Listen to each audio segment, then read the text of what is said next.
Well, we're finally back. The NBA season's back. The Clippers are back. I'm happy because one, they're the only one goddamn team I can actually rely on in terms of my channel and in terms of my favorite teams. Because one, I got the Angels. Well, even though they got the two best players in the game, they can't make the playoffs on a consistent basis. So they suck. My Chicago Bears, if you check out my Chicago Bears game recaps on the channel, what more can I say about the Chicago Bears? They're fucking anemic. So the Clippers are the only one team, legitimate team that I got left that I believe can win a championship in my lifetime before whatever this Kawhi Leonard, Paul George era of Clippers basketball ends. Now, you can say it's the first game, and I agree. It's only the first game. And I'm not saying things can't get better as the season progresses. But I'm just saying, and I'm just being my objective fan, and I'm just giving my takes, my honest to God takes. And if you don't like that as a Clipper fan, I don't give a fuck. I was told on Twitter, like literally 2 days ago, that, oh, I'm overreacting or, you know, I'm taking it too serious if the Clippers can't blow out the Lakers tonight, which they didn't. They had their opportunities to, but they didn't. And I was called a fake fan, a clown, and everything. I don't give a fuck. So if you don't like my opinions, my thoughts, click off the video now. I'm sorry if you don't like my thoughts and you think I'm too serious. The reason why is I want to hold this team accountable all freaking season long because this team is supposed to be in the NBA Finals this year, and they're supposed to be contending for a championship slash potentially winning the championship this year. And if you're a Clipper fan that doesn't like my takes or my analysis, well, then too damn bad. It's the same thing I say about the Chicago Bears when I do my game recaps. Even though I know they're gonna suck, I'm still gonna be hard on these dudes because some of the shit is so damn simple. Simple football. Just like here tonight, simple basketball. The Clippers ended up beating the Lakers just barely by the score of 103 to 97. Clippers had their opportunities to finish off the Lakers in the second quarter before halftime hit. And then even in the third quarter at some point, when they got up by 16 points, and they failed to freaking extend that lead. They let the Lakers hang around and mess around with them. And Ty Lue put like a very god awful lineup out there, which was just all bench players. And the Lakers found themselves getting back in the game, hell, even getting a late lead. But then the Clippers managed to tie the game up and managed to pull away eventually. Ultimately, am I happy about this win? Yeah, actually, no, I'm not happy about this win. I will actually, what I meant to say is, I'll take the win. Cool. You always have to take a win on opening night for your team. I didn't like the way we won, though, and I'm not happy about the way we won. Like I said, there's a part in the third quarter, we were up 16 points. Now, in the first game with the Lakers and the Warriors, yeah, they somewhat let the Lakers hang around, but when it was time to put them away, the damn Golden State Warriors did their shit and put them away. The Clippers, on the other hand, let the Lakers hang around and then catch back up and then eventually tie it and then eventually take the damn lead. But then the Clippers managed to get it together and find a way to get the lead back. And they ended up, pulling away late in the game to win the damn game. Now, a lot of people say the Clippers want to take what it takes to get to the championship. More than likely, this year's Western Conference Finals could be Clippers versus Warriors. Well, this is my point. This is my vantage point. If the Warriors could blow out the Lakers, the Clippers should be able to do it too. And I'd be honestly, if I'm being honest, any damn team that can't blow out the Lakers this year, I'm sorry. I'm looking at you like a goddamn idiot. And let's be honest, the Lakers fucking suck. I don't care they got Anthony Davis. I don't care they got LeBron James. They suck. LeBron James and Anthony Davis will do what they do. LeBron James is on his little Kareem Abdul-Jabbar tour on trying to surpass him in terms of the statistics there. Other than that, he's doing absolutely nothing. Everybody else is just a guy and a role player. The third best player is probably Patrick Beverley. who played somewhat solid today on the defense side of the ball. Offensively, it was absolutely terrible, if you ask me. But any good team that's a contending team, they should blow the Lakers out by 30. Every damn time. I don't give a crap what. You think that's a controversial damn take? If you're a Laker fan and you feel like that, and I don't give a crap. Your team is ass. The Lakers are ass. They should be getting blown out by every damn contender by 20 plus points. That team is bad. And the fact that the Clippers let guys like Juan Toscano Anderson and Lonnie Walker freaking have probably some of their best games of their careers and actually think, oh, we actually got a friggin' chance in this game. Shit.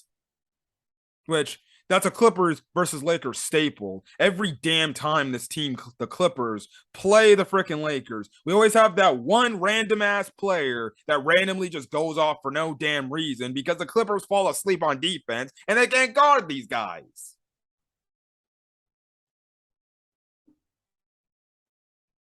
I'm not happy about the W, as you can tell. We should have blown them out by 30 points. And if you think that's a controversial take and you think, oh, you're overreacting, this is only the first game of the season. I don't give a fuck. I don't give a crap.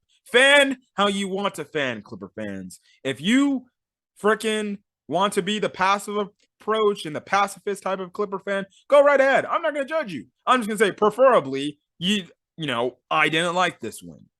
Not the win I would have taken, especially after seeing what the Lakers did in the Warriors game and what the Warriors did to the Lakers. Should have blown them out.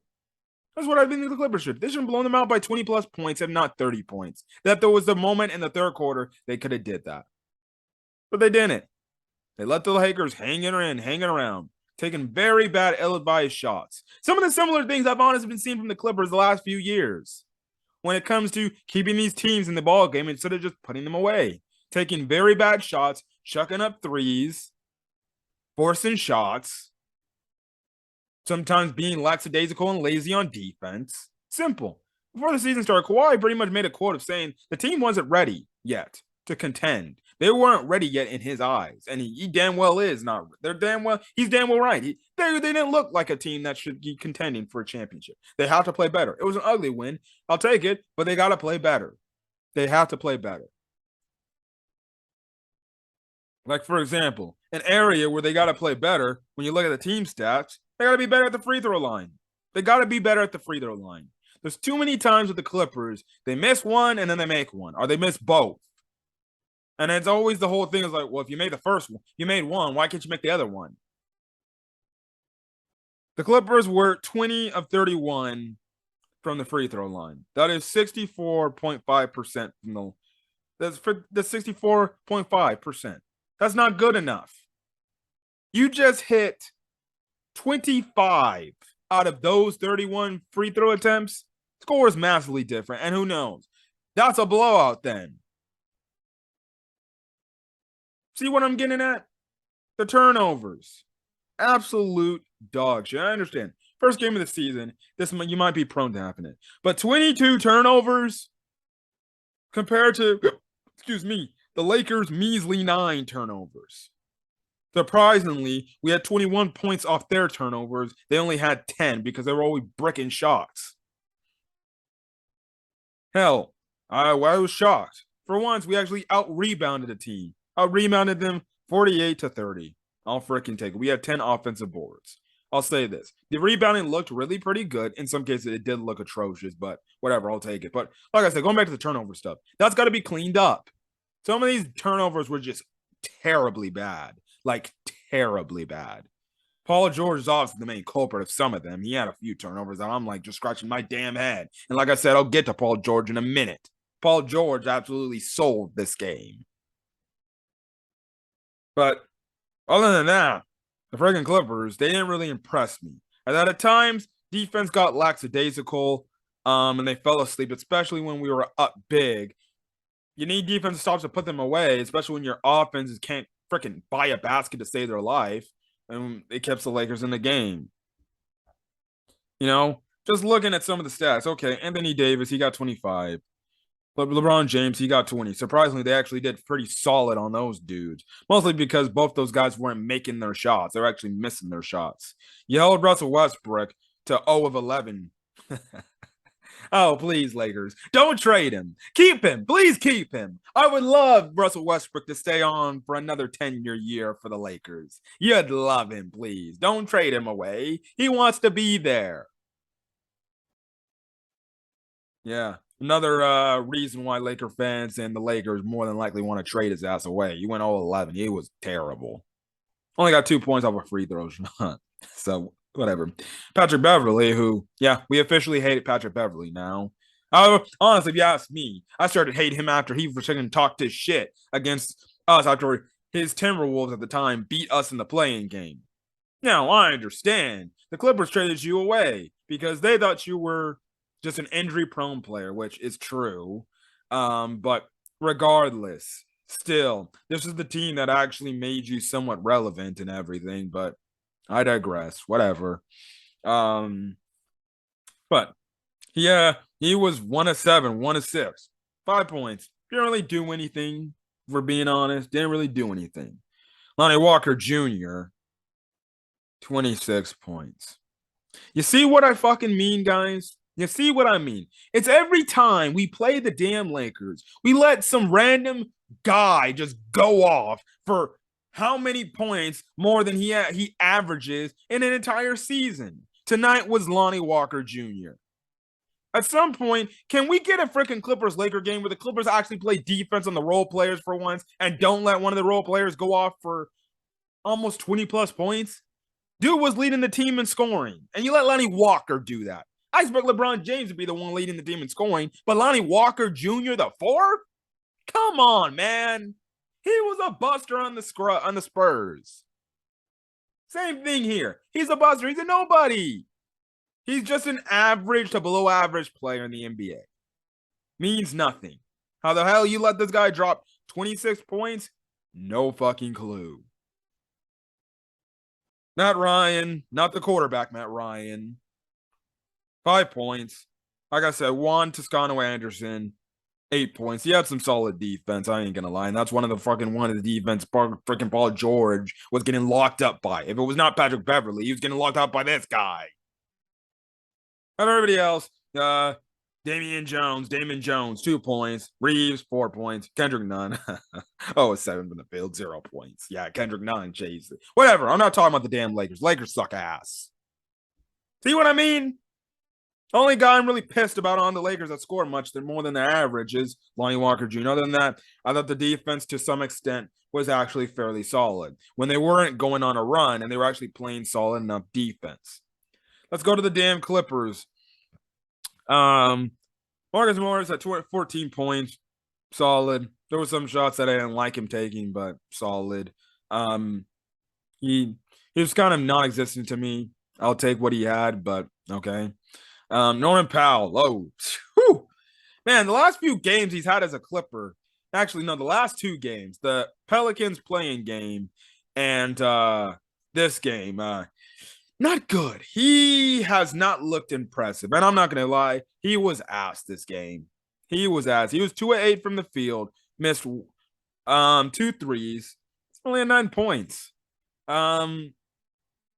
In some cases, that Norman Powell was forcing the issue too much. I thought he was trying to get his shot. He didn't really just play within the offense and just, do his thing and just play free.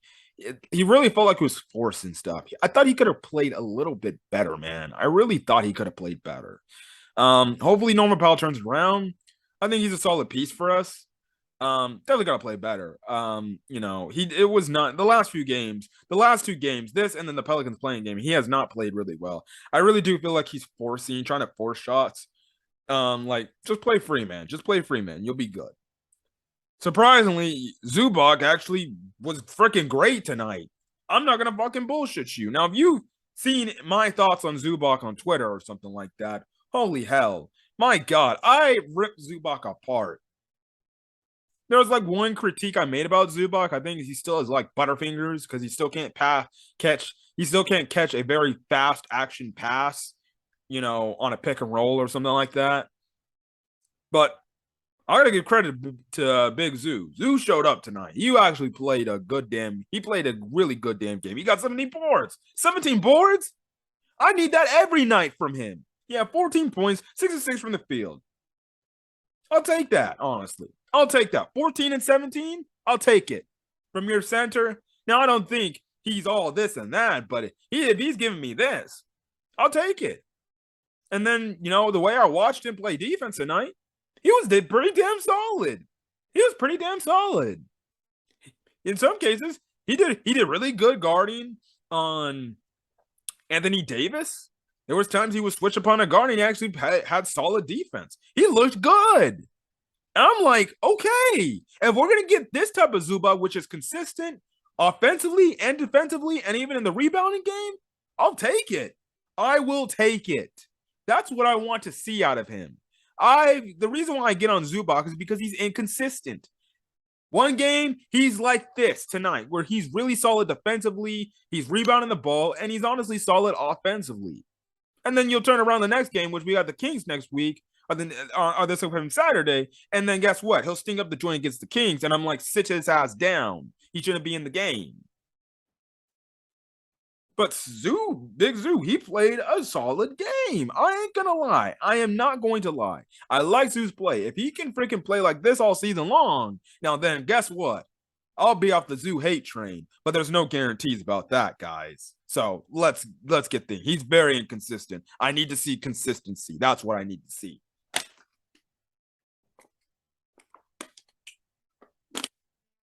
Reggie Jackson.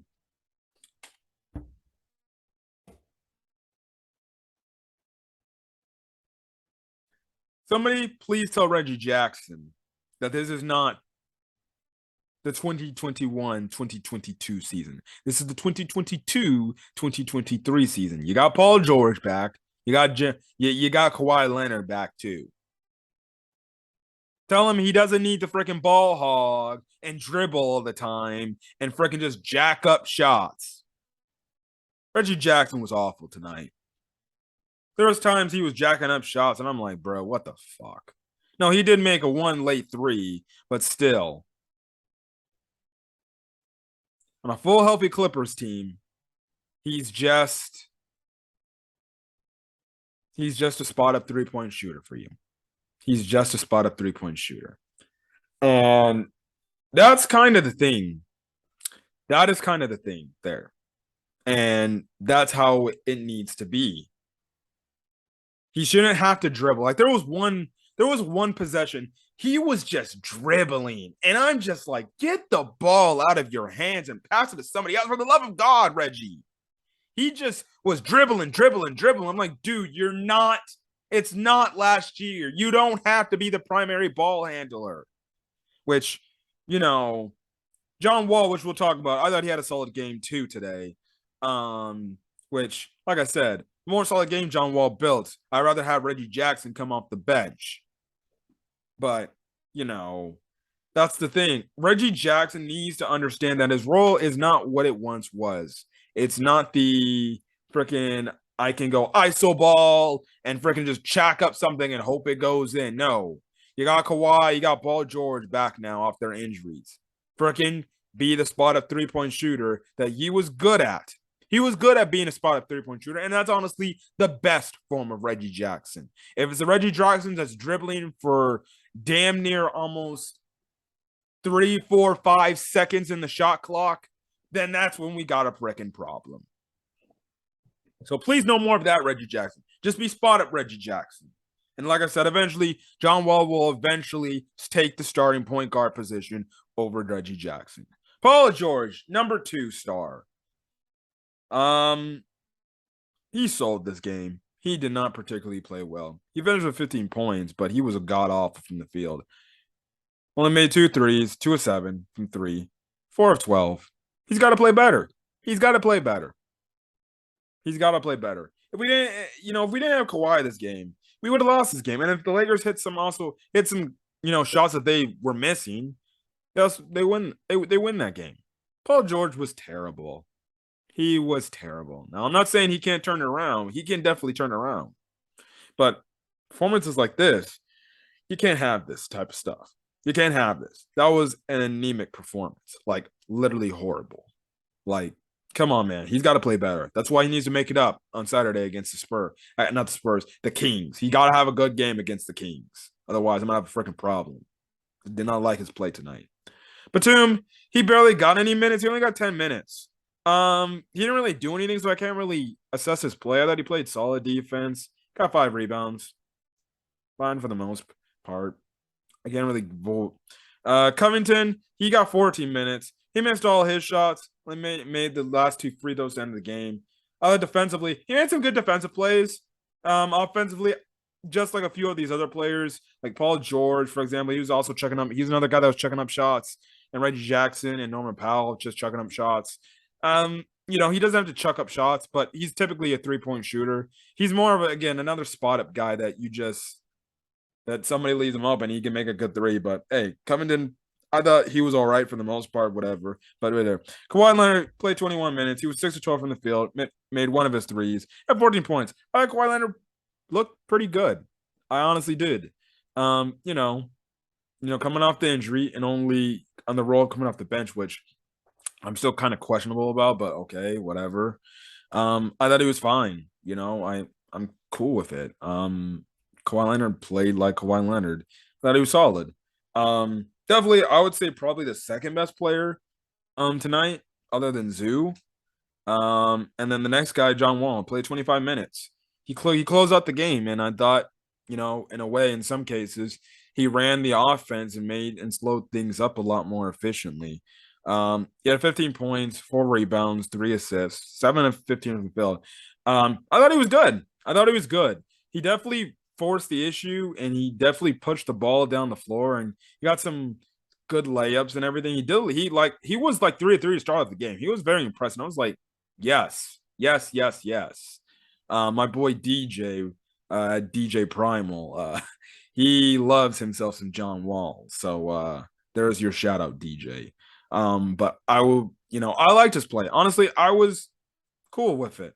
I wasn't high on John Wall coming to the team, but hey, if he gives a performance like that, can't really hate about it. Can't really hate. Now there were some shots where I'm just like, okay, you didn't need to jack up that 3 or that 3. But other than that, I thought he played solid. I thought he played pretty solid. And like I said earlier, I think he's going to be the eventual starting point guard for this team later in the year. Because I think it just works better.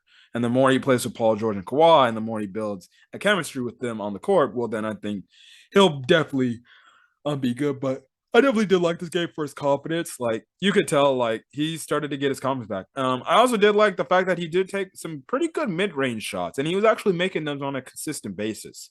And I liked it. So, cool. So hopefully he makes more mid-range shots. Terrence Mann didn't get a lot of play time. I can't really assess what Terrence Mann did because he didn't get any really play time. And then Luke Kennard, he played 24 minutes, and he was actually really solid. He actually, again, last year, he stepped his defense up. It wasn't like a big margin, but by his case, it was honestly pretty impressive that he stepped his defense up. And it was even better tonight. There was times he was taking he was going one-on-one with LeBron James. And until the help defender came, he actually held his own for once. Like, he had some really good defense tonight. I was really impressed with Luke Kennard. And then he hit some really clutch, timely baskets. And I'm just over here, I'm like, dude, Luke Kennard is a sniper. Get him more damn playing time and run some more sets for this guy to get this guy open on the court. When he throws it up from 3 and he shoots it, he looks like he don't miss. The fact that we don't get this guy more play time and Ty Lue can't find a way to get any sets to get this dude open. So guess what? We can get this guy and make him hit a 3. Like, just imagine if we were giving this guy sets all game when he was getting open. He would have been hitting shots. He would have been the Lonnie Walker tonight for the Clippers. He would have been the guy having 26 points. Like, Luke Kennard needs to play some more, man. He definitely needs to play some more basketball. And that's kind of the issue with what Ty Lue's got, that he's got to figure out, And that's another thing. Ty Lue, another issue that I kind of had with some of the lineup decisions. Like I said, that lineup in the third quarter where it was just role players. I forgot what it was. I think it was I forgot who was on the floor. I know it was Batum, Luke Kennard. Yeah, Batum, Luke Kennard, Robert Covington. I think Reggie Jackson was there, and I forgot the last player. I think it was John Wall, maybe something. It was one other player. I think Terrence Mann or something. I don't know. There was one lineup in that third quarter that was just a negative lineup, and they weren't making any shots, and it did not help at all. So, you know, I was like, Ty Lue, you got to put Kawhi Leonard in the game, or you got to put a star player back in the game. It wasn't working out. It wasn't good. It wasn't a good lineup. Like, it was absolutely pathetic, and that was one of the main reasons, or why the Lakers got back in the game, because Ty Lue just left that stagnant lineup out there for no dang reason when he should be staggering the minutes, but whatever. And then hopefully this Kawhi situation works out. I did not like the fact that he came off the bench. And it was like, and he didn't come into the game to like honestly the near the end of the second quarter. And I'm like, excuse me. I didn't like that fact because it's a little weird because it's like, well, if you're gonna manage his minutes and put him on minutes restriction, why not just start him and put him on minutes restriction? I'm like, legitimately, there was a part of when I was watching the game with my dad. My dad, he's a Bulls fan, but he likes to support the Clippers because, well, he likes to. And my dad thought like Kawhi Leonard's not going to play this game, but only a few minutes later, he then ends up checking into the game. Now, Paul, if Kawhi Leonard didn't play this game, we lose this game. Obviously, his 14 points definitely helped out. And like I said, Ty Lue's got to figure out this issue. I feel like this team, because we got a lot of depth, it's kind of the thing of, okay, who's making shots and who's not making shots. And I'm not saying, and when I mean like when I miss shots, are you missing shots consistently? Every time you shoot the basketball, it's just not going in. Like, why be out there if you're going to keep missing shots? Like, give some other guys some run. Like, that's the reason why this team is so damn deep and they got a lot of depth. If one role player is like not struggling alongside Kawhi Leonard and Paul George and are like for this game, Kawhi Leonard was fine for the most part. He didn't have like a 20-point outburst, but he was fine for the most part. But Paul George sucked. Then, say you got a Norman Powell or a Reggie Jackson who's struggling. Okay. Yeah, you're gonna keep Paul George in there, and because he's he's a second star player, you gotta keep him in there. But it's like for Reggie Jackson or Norman Powell, what the hell are they still doing out there? Get them out of the freaking game in certain opportunities and give some other guys some run. Like for example, Norman Powell, he looked like he was forcing the issue too much. I thought you could have given maybe some of those minutes from Norman Powell to Terrence Mann. It should be a whole thing by committee when it comes to the role players. If somebody's struggling, hey, okay. Luke, go get in there. Or Terrence, go get in there. Maybe Amir Coffee, go get in there and give us some valuable minutes that are productive. And if you're hitting your shot, I'll keep you in there. I think that's how Ty Lue needs to run this depth team. Play it by, okay, who's hot, who's cold. Now, if the entire team is consistently hitting their shots, hey, good. But if you got a few stragglers on the team like that are struggling to make shots and everything, get them out the game and just sit them. I understand they're basketball players, they're professionals, they got egos, they want to play. But it's like some of these guys, they're not doing good. Sit them instead of doing the whole definition of insanity and trying to hope that they find their groove. No, just sit them and freaking put in somebody else that we got on the bench right there that is solid enough, and maybe he's good. Now, if they're both struggling, then that's when you put the other guy back in and be like, okay, let's see if we can figure out. But ultimately, the Clippers won the first game. They beat the Lakers. I'll take the win. They're 1-0. Good start up to the season. It could have been better. They could have been better.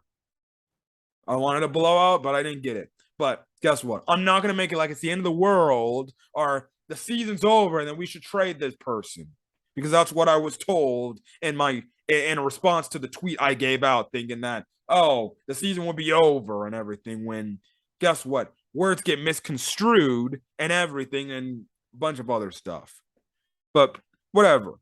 I know there's typical Clipper fans out there in the Twitter community that will get on your ass if you say something negative about them. I ain't going to point them out, but they know who they are and they twist your words or whatever. But it is what it is. You fan how you want to fan for your favorite team, and I'll leave it at that. I will respect your opinion, like I have my opinion. Whatever. Clippers won the first game of the regular season. I'm happy they won. I can sleep peacefully tonight for once.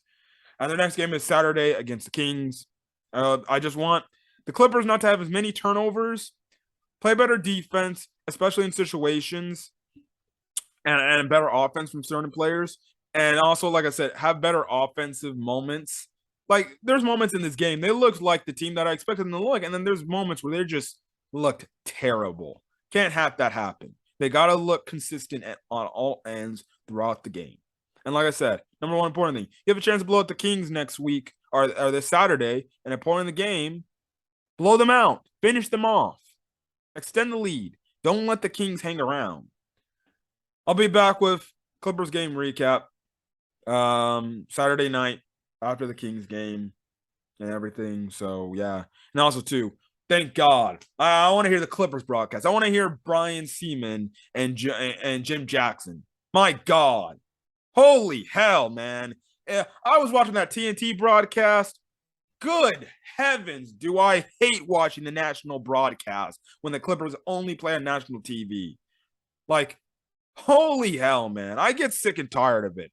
And if you don't know what I'm talking about, man, the TNT broadcast, especially when the Lakers play, good God, do they freaking suck off LeBron James like no tomorrow. It's bad enough I'm seeing this LeBron X Father Time or versus Father Time, or really LeBron versus Jason Momoa, who's Father Time commercials every second the freaking time we go to commercial break. That was already pissing me off. But my God, the TNT freaking crew, the commentators, Kevin Harlan, Candace Parker was there. Is she on the broadcast crew with those two now?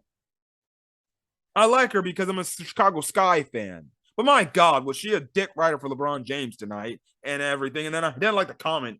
Or no, that was Reggie Miller. Whatever. Reggie Miller, he always gets freaking hard off when it comes on to freaking LeBron James and the freaking damn Lakers. My God, was that guy.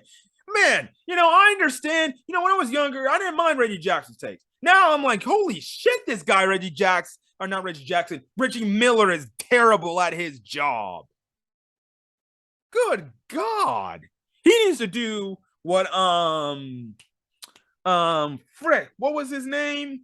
The TNT dude, the TNT commentator. He was on the Fab Five. I forgot his name. You know who I'm talking about. Chris Webber. He was an awful TNT commentator with his weird ass takes he was saying as a commentator. Reggie Miller is just up there that he needs to freaking just go away, man. Go away. There were some things Reggie Miller was saying this game. I was like, good God, man. He's pissing me off. The only comment I actually did like is the fact where he acknowledged the fact that the Clippers should have finished off the Lakers a long time ago. That was the only comment I liked. But, like, for example, the comment at the end of the game, he's like, it seems like the Clippers still run LA. And I'm like, oh, God, don't start this BS, because then you're going to get the Laker fans all pissed off with their all, well, we had 17 championships and they got 0. That whole spiel. And even Candace Parker was like, well, you can only be the best team in LA. You can only run LA if you got a championship. Who gives a crap, even though the Clippers have beaten the Lakers how many fucking times in the past fucking years? And then Reggie Miller's like, well, you could say they're regular season. They're the team that owns LA in the regular season. And Candace Parker's like, yeah. But like I said, there was one part of the game when LeBron James clearly had a goaltend. And they're like, oh! Like they were losing their damn mind. Like, just seeing a casual block that was really a goaltend. I don't know why the referees didn't call that a goaltend. That was a goaltend. So, in all honesty, John Wall should have 17 points tonight. But these fools were losing their damn mind over a freaking block that LeBron James has done how many damn times in the past 4 or 5 years? They were losing their damn mind. And I'm like, what's so impressive about that? I could do that. Anybody could do that. They were losing their damn mind like they haven't seen it in their life before. That's what I'm talking about, man. That's why I don't like watching these national broadcasts, whether it's ESPN, NBA on TNT. I don't like watching these national broadcasts because some of these guys on the national broadcast are so damn biased to some of these teams or some of these players, man. It's like I said. It's like I said on my tweet about that whole LeBron James the block that they're losing their damn freaking minds off of. The dick riding is insane. The dick riding is insane. Like, my God. I understand LeBron's a really good basketball player, if not a great player. But Jesus, there's no damn way to freaking lose your damn mind over a simple block that anybody in the NBA could do. Or anybody else in the NBA could do. Like, oh, cool block. LeBron James. Oh my God, that was amazing. He's a 37-year-old man doing that. He's a 37-year-old man taking all these shots in the paint, and he's still getting back up with ease. You see that? You see that, Kevin? My God. Some of these dudes are freaking, they just suck off LeBron so damn much. I can't wait till this guy retires, man. Then their so-called GOAT of this generation. Don't even get me started with that bullshit. But whatever. Whatever. That was another thing I wanted before I get off here. Want to talk about the damn national broadcast. I can't wait to hear Brian Seaman and the Clippers broadcast, even though Bally Sports isn't the best broadcasting and the theme isn't that best. I think it's catchy in my opinion. I honestly think the Bally Sports theme is catchy in my opinion. Some people actually hate it. I still prefer the Fox Sports theme. But whatever. I just want to make that mention. The freaking national broadcast when I watch Clipper games, good God doesn't want me to put it on mute. I'm going to get out of here, guys. Guys, like the video. Leave a like. Put in the comment section your thoughts on the Clippers win if you're a Clippers fan or if you're an NBA fan in general. I'm going to see if I can get some NBA videos with my uncle talking about like the first week of NBA basketball and stuff like that and give our thoughts on how some teams are doing and everything. We also got to get back on track in terms of our NFL football predictions. I've been busy with schoolwork and everything. That's the reason why we haven't been getting out. And then, like I said, Monday night, hopefully I'll have to get in contact with my uncle Daryl, see if we can get a freaking game recap after the Bears played the New England Patriots, which I call that a blowout happening. But whatever. But I'll try in terms of my Clipper recaps to be legitimately every game. I want to have an 82 game season recap for the Clippers. Unless I'm busy and I can't do it, I missed most of the game.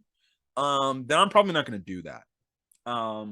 But I'll try my damn hardest to be more consistent in terms of content creation and talking about Clipper recaps and everything. But some of these games I know I'm going to miss, and I know I'm not going to check out because A, I'm busy, or B, I'm too lazy to freaking make the recap. But whatever. Catch you guys in the next video. Till then, guys, have a great rest of your day. And the Clippers get the win against the Lakers on to Sacramento on Saturday. And then we play the Suns on Sunday. But other than that, guys, catch you guys in the next video. Until then, guys, peace.